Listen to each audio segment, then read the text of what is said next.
IT it's 42,258 अनुज हमारे पूरे जून जुलाई अगस्त की तेज़ी को स्पॉन्सर किया निफ्टी आईटी ने एंड सडनली अब एक ऐसे एनवायरनमेंट में जब हम बात कर रहे हैं कि यूएस में अब क्रमबद्ध तरीके से रेट कट्स होंगे सितंबर से लेकर दिसंबर के बीच में, सडनली प्रोस्पेक्टिव देखिए कैसे चेंज होता है अनुज।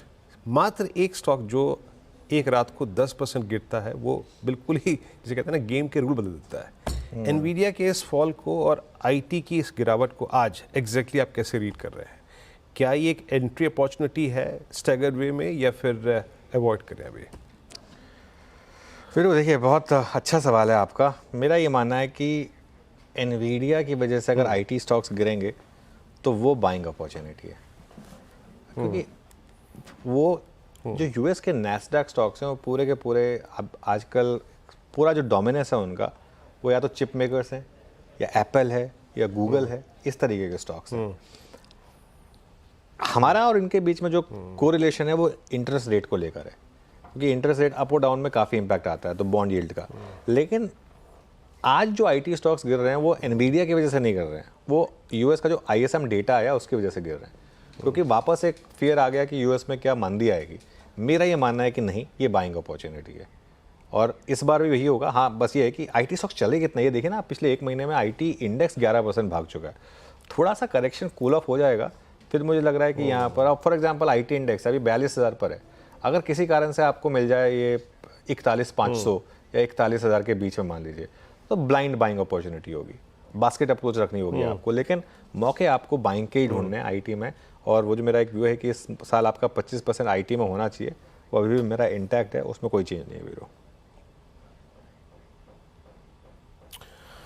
ओके, तो ये प्रोस्पेक्टिव एक आईटी स्टॉक्स पे था। मीनवाइल आईटी की बात हुई तो जरा एक बार यहाँ पे एक स्टॉक और खंगाल लेते हैं और वो है आईटीसी। राजेश सतपुते जी की परसों कॉल थी, अच्छी चली थी, कल थोड़ा सा बैकफुट पे आ गया था।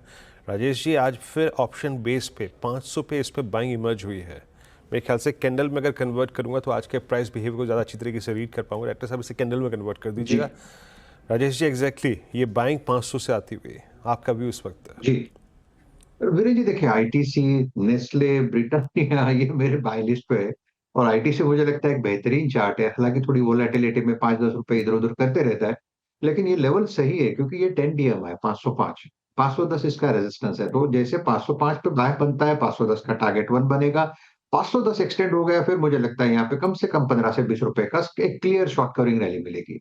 तो आज आईटीसी बाय साइड का ही ट्रेड होगा और स्टॉप लॉस जो रहेगा थोड़ा पोजिशनल, अगर आप सोचे तो 500 के स्टॉप लॉस के साथ बने रहे। मीनवाइल अपोलो टायर सचिन का जो पिक था वो उसका टारगेट हिट हुआ। सचिन एक बार इसको रिविजिट करते हैं और अगर आपके पास कोई और ट्रेड हो इस समय तो। अनुज जी, काफी शानदार रिकवरी हुई है स्टॉक में एंड 508 का जो पहला टारगेट था वो यहाँ पर अचीव हो चुका है। बट जिस तरीके से डेटा है, कॉन्फिडेंस लेवल अभी भी बरकरार है कि ये पर्टिकुलर रैली और एक्सटेंड होते हुए नजर आएगी।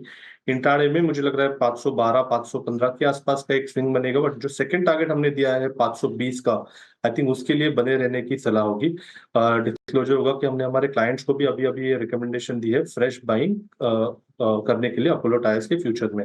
जो स्टॉक मेरे